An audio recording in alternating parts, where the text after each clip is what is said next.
I was 15 years old. My buddy Jack slept over.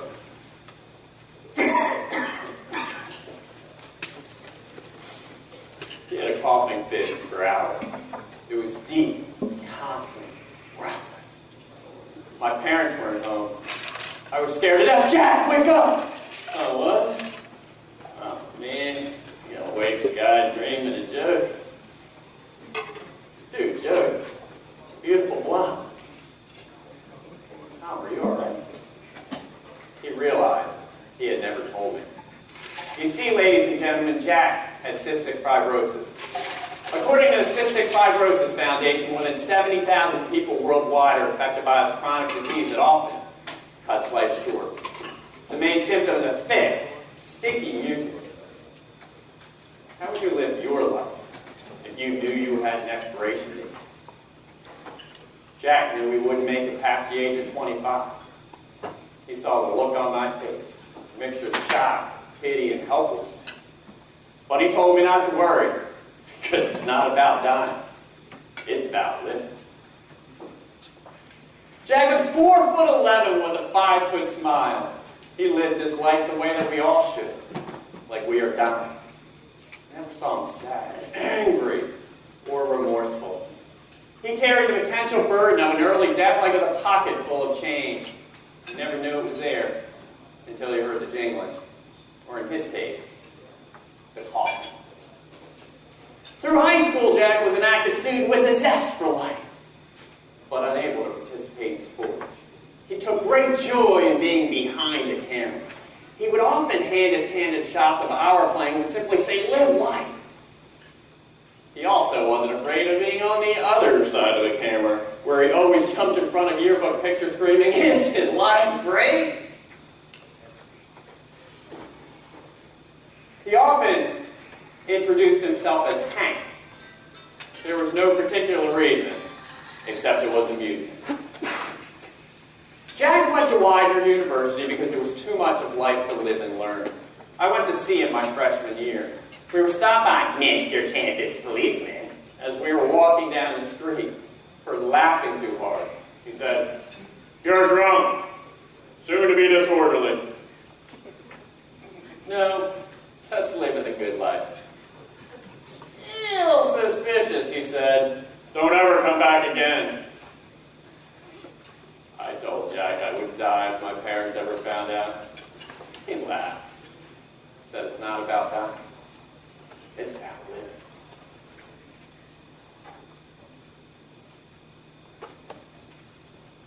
Jack had to leave college after a couple years. Too many extended trips to the hospital. While many of us were waiting for our first legal beer, Jack was hooked up to tubes planning his own funeral. Still, the signature smile never left. He never wanted pity, but he did like a good laugh, even on the day his casket rolled up the church aisle. He had the Rolling Stones song, "You Can't Always Get What You Want," playing. I laughed and cried simultaneously for the first time ever. There was a problem. I was just handed a gift. A lesson in life at the tender age of 21. I didn't open it. Somehow I let the speed of life over the next 20 years pass me by. There's nothing wrong with my life, just the daily grind. In Hustle and Bustle Airport one day, I heard a faint noise. Hard, deep, constant, breathless, like jazz. I then heard the song I've heard 100 times since his death. I heard it for the first time.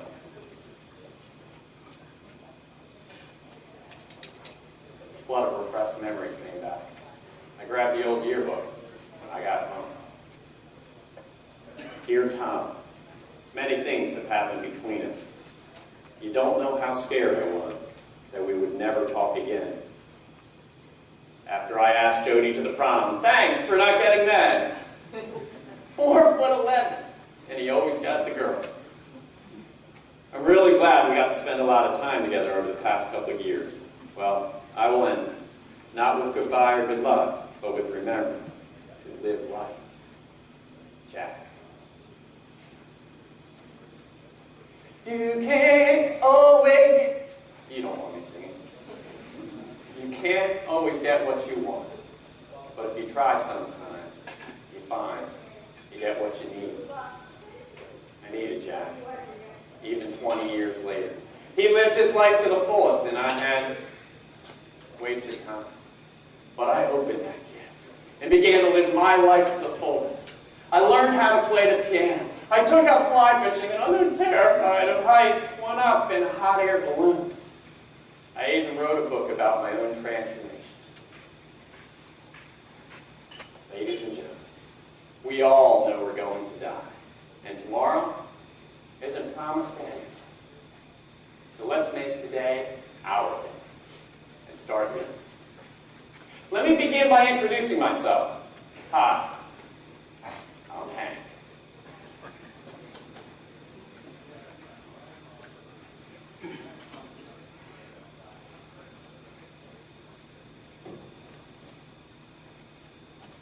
Who's your Jack? Or even what is your Jack? Can you grab hold of your own transformation?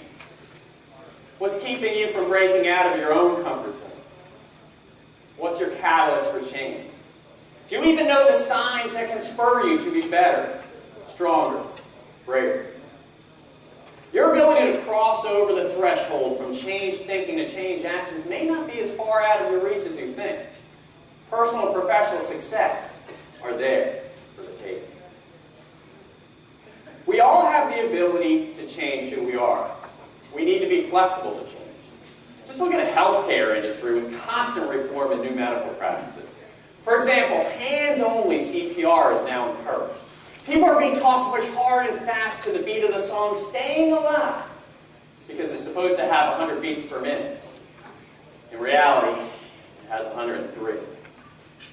There is a song with 100 beats, but the medical experts are not sure they want it running through your head while you're doing it. Hey, and another one's going, and another one's going, and another one bites us.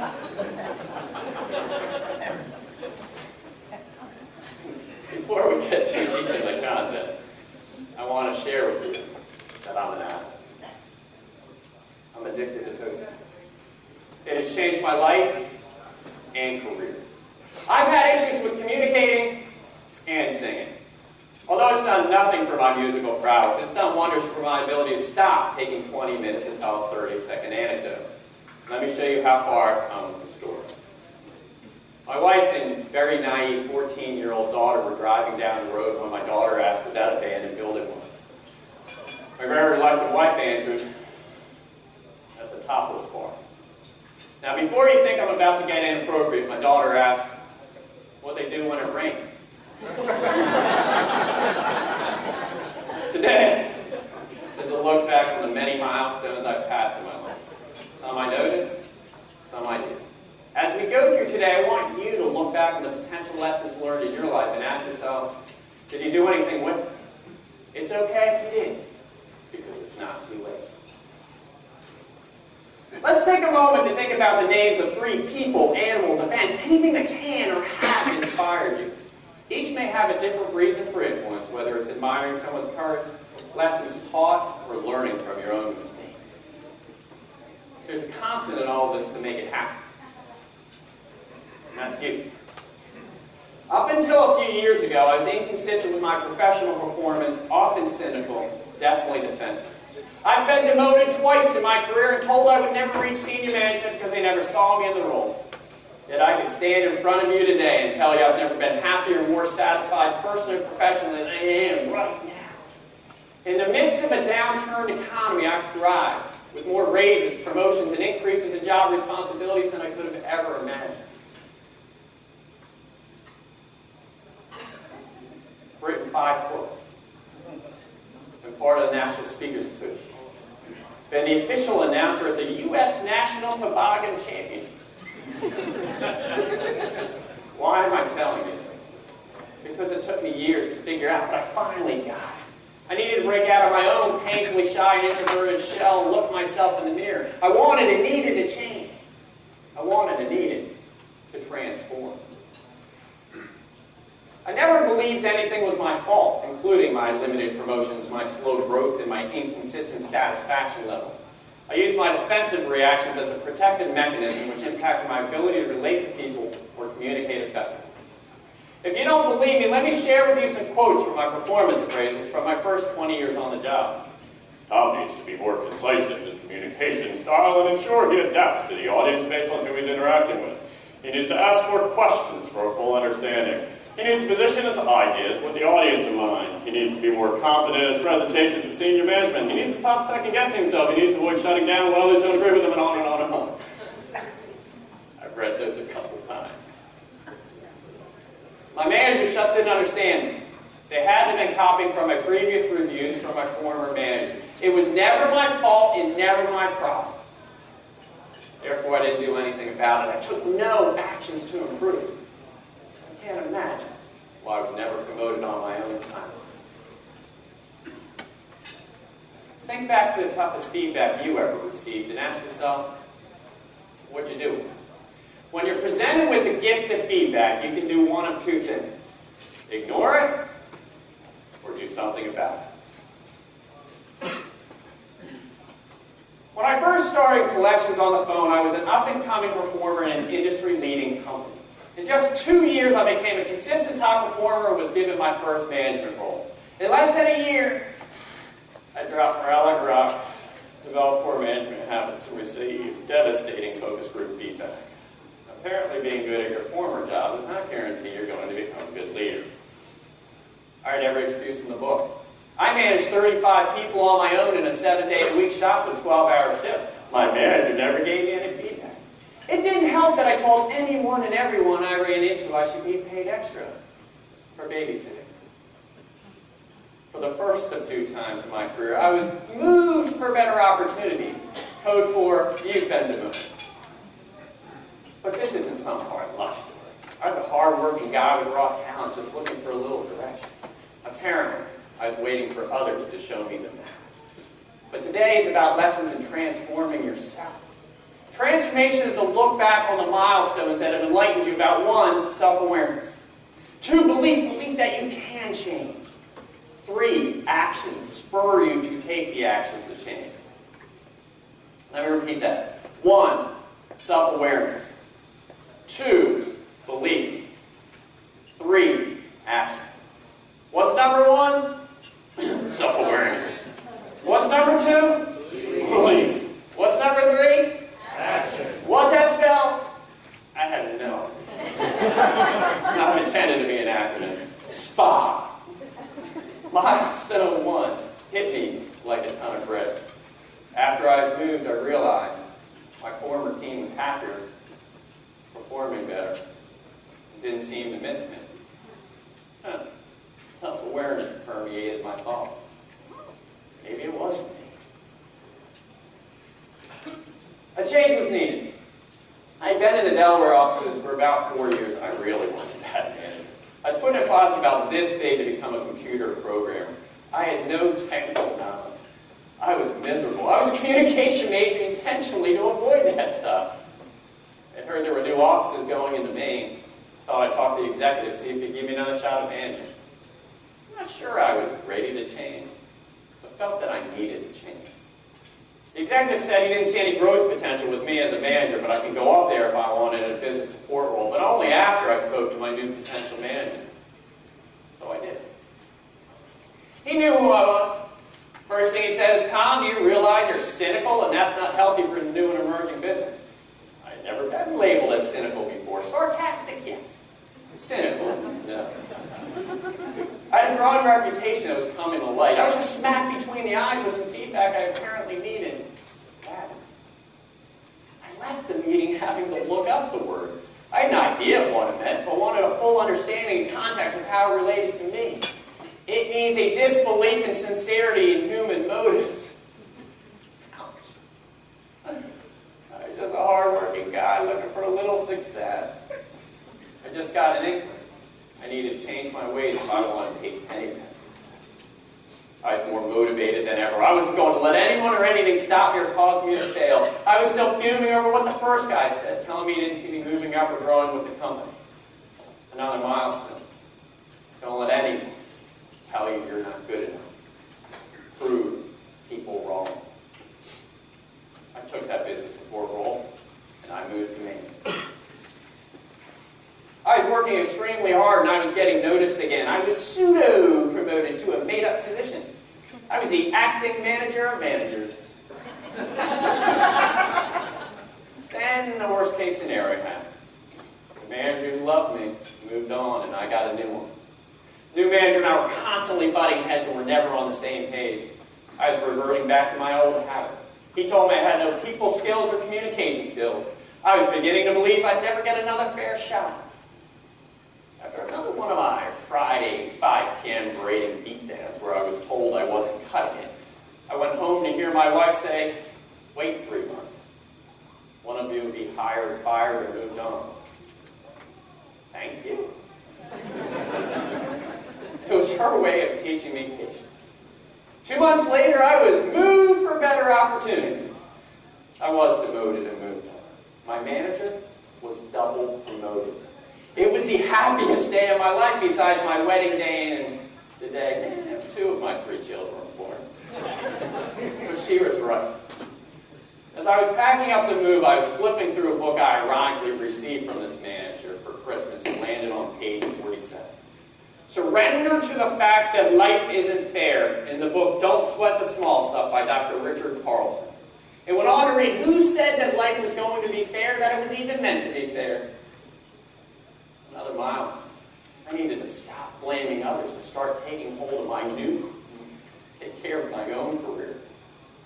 My new manager simply said, "You have the 45th ranked team in the company.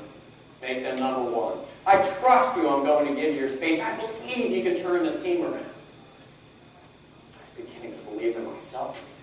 I was starting to take the right action. Instead of running through a wall, looking over my shoulder and hoping that people would follow, I went to the back and provided support and encouragement as needed. I was riding their coattails. In less than 2 months, we were the number 2 team in the company. Another milestone. Prove people right. And I did. I was promoted for real this time, and I was given an office with a door. I could shut the world out. That didn't last very long. I closed the door, and there was a sign that read, "Change is inevitable. Growth is optional." 6 simple words by John C. Maxwell. Change is inevitable. Growth is optional. Another milestone. I was genuinely understanding that my ability to adapt to others and my willingness to grow personally and professionally were creating wins for everyone. I no longer wanted to just survive. I wanted to thrive and bring people along with me. I still wasn't perfect. My people skills were somewhat suffocating, and I was often micromanaging. I think that was my fear of failing again, but I was making strides. Working for me was once described as swimming in the oceans of Maine. Initially, when you jump in, you're shocked, and you can barely move. But after a while, you get kind of used to it. You get refreshed, and you learn to like it. I had enough people tell me they learned under my leadership. It took some of them years to admit, but I was making a difference, eventually. I once had a manager tell me us being friends is purely a convenience, meaning our relationship isn't important. I was beginning to cherish these relationships. I needed them and they needed me. Besides, my newfound vulnerability of sharing all my mistakes and lessons learned with others was getting somewhat of a following. I continued my roller coaster ride of self-awareness, belief, and action. Slowly but surely, I was reaching my long-term and professional goals. Not on my timeline, but I was moving forward until the most impactful milestone of all. While I was on vacation, 700 miles away from home, my wife's aunt walks across the yard and says, "So, I understand your company's been bought." Relaxation turned to tension. There was a flood of stress, worry, and uncertainty. I had no idea what was going to happen to me. I had no idea what was going to happen to the company. I was at an unintended crossroads. I had no desire to leave the company. It was the only company cynical Tom saying love. I put far too much time and energy in this place. I came back from vacation and started my new journey. Some people froze in the fear of losing their jobs, while others proactively dusted off the resume. I personally called a relative who worked for the new company. She had been through this just a couple years before. Her advice: control what you can control She said, besides, with a company this large, there may even be more room for advancement. It sounded counterintuitive at the time, but she was right. Another couple of milestones. Control what I can control, and I can thrive simply by differentiating my attitude. But how can my small voice influence a company this large that was constantly in flux? I started by understanding the mission and culture. I realized this seems basic, but the old company culture was extremely strong. Instead of bringing the best of both worlds together, some people refused to accept the new culture and outwardly spoke against it. I made the effort to embrace the new culture and openly spoke about the opportunities in front of us. I came to the realization the company wouldn't have survived without the acquisition. I, too, was very loyal and knew we had done many great things, but I became an early adapter to the new culture. I had a clean slate. Many of the people who caused my poor memories were no longer there either by choice or by company direction. What did I have to lose? Well, some people waited for instructions. I jumped in with both feet. Made me think of one of my favorite sayings.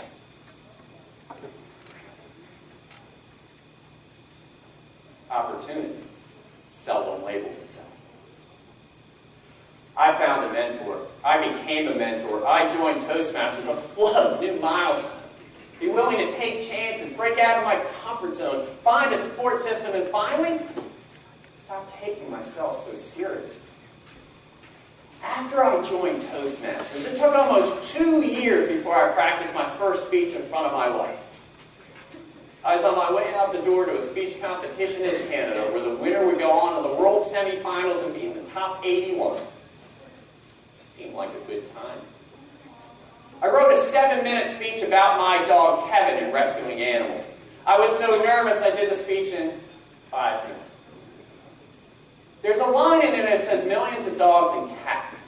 I was so tongue-tied. I said, millions of dogs and a cat. My wife couldn't stop laughing. She knew it was a one-time gap and knew the effort I put in to get to this point. I knew if I could do it in front of her, I can do it in front of anyone.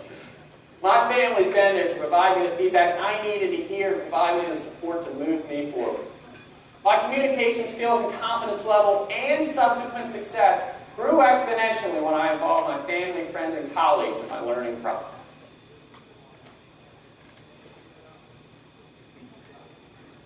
I'm not perfect. That's not the milestone. The fact that I'm okay with it is. I now strive to better myself versus letting everything weigh me down. In the middle of another speech competition, I was the lucky contestant having a jackhammer going off behind him. I was thrown. Years before, I would have screamed foul. Instead, I went home and I changed my practice routines to encourage distractions. I now practice my speeches while the children are playing the piano, the trombone, or the xylophone. I invite the dog into the room so I can step over him while he's howling. It helps with the focus and concentration. I'm even a little less bashful. I've practiced my speech in front of my dental hygienist while in the waiting room. All are actions to improve. This made me more open, more bold, more confident. The opportunities in front of me are endless. My ability to adapt has made me a little bit more go with the flow and a little less likely to think about the potential negative things that can happen. I've taken the lead in my life and career. I've taken actions to improve my attitude and destiny. Professionally, I've made more of a name for myself in the last 6 years than I had in my previous 18 combined. Personally, just happy. Probably just a little easier to be around. My transformation has been slow and will constantly be in a state of evolution, but I'm on top of the world. How's your 2020 hindsight? Can you grab hold of your own milestone? You have the luxury to look back so you can look forward. Are you aware of your shortcomings? Do you believe that you can grow? Do you have a supporting cast to help you identify your blind spots and reinforce the obvious ones? I began to believe that I could make a difference. I proved people wrong. I proved people right. I stopped hoping. Because hope wasn't going to get the job done. I started taking action for myself and for others. Change is inevitable. Growth is optional. Moving from resistance to acceptance isn't easy, but it is possible. You have a choice. Do nothing or do something about it. Be vulnerable enough as if you're the only person in the room. Be vulnerable enough to make these changes. Your transformation may be right in front of you. Transform into who you want to be. Then June 6, 2013 happened. I like to call that the next chapter. This speech is called My Funeral. Have you ever imagined your own funeral? Who will do the eulogy? Who will be your pallbearers? Who will attend or even care? I attended my own funeral. Let me explain. But before I do, I need to disclose that no one died or was injured in the making of this speech. On a typical day where I was happily playing solitaire and checking out Facebook at work, I got the call. June 6th, the anniversary of D-Day. Not World War II, Displacement Day. The day my 23-year job was eliminated. Just like that, it was all over. Hard work, tenure, and skills had nothing to do with this cost-cutting decision. So curious that my first thought wasn't to call my wife, that I had to find a new Toastmasters club. On my ride to work on that fateful day, a news report announced 175,000 new jobs in the U.S., making the unemployment rate 7.6%. On my ride home, I was on the other side, one of the 11.7 million unemployed.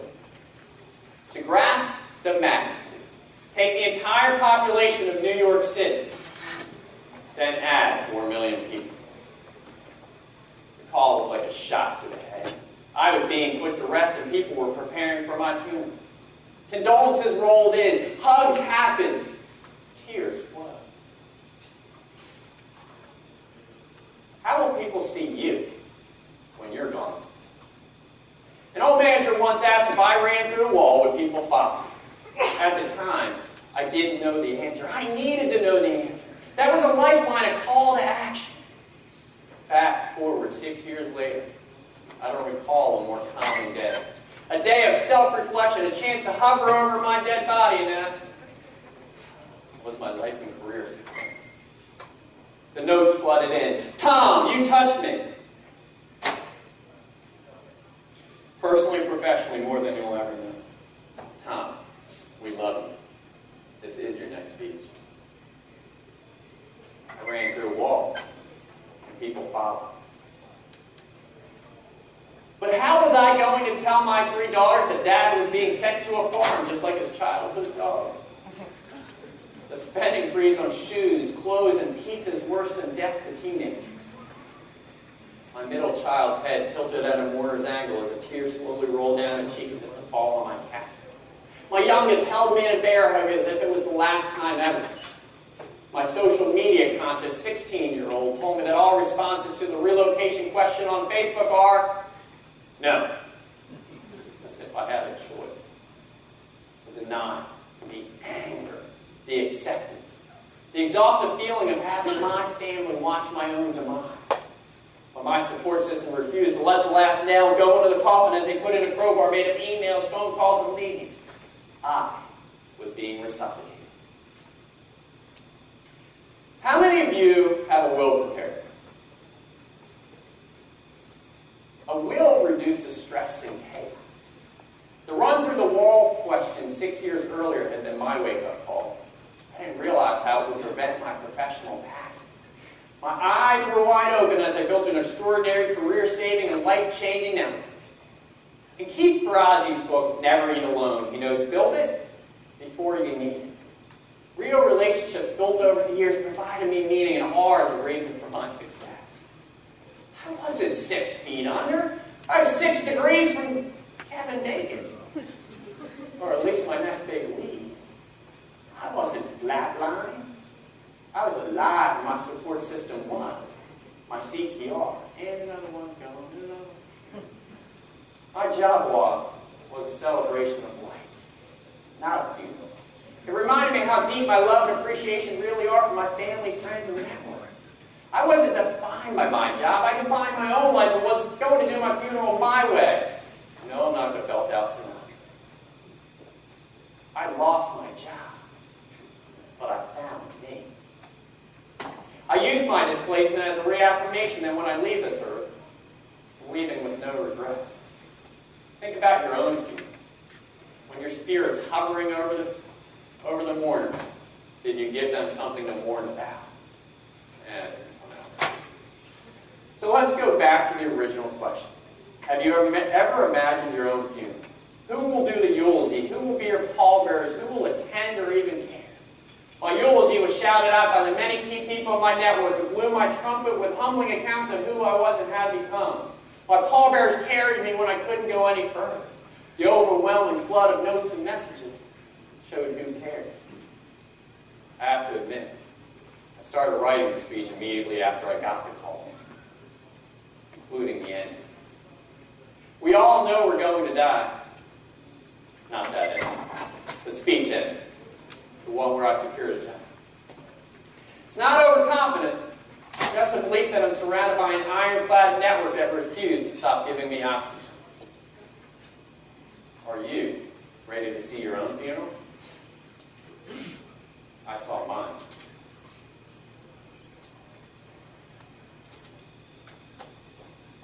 And it was beautiful. A moment of truth. We've all had it. The moment isn't as important as the reaction. Find your support system. Find your attitude to be able to muscle through your own moments of truth. Self-awareness. Belief. Action. Moments of truth. I guess I do have an acronym. SPAN.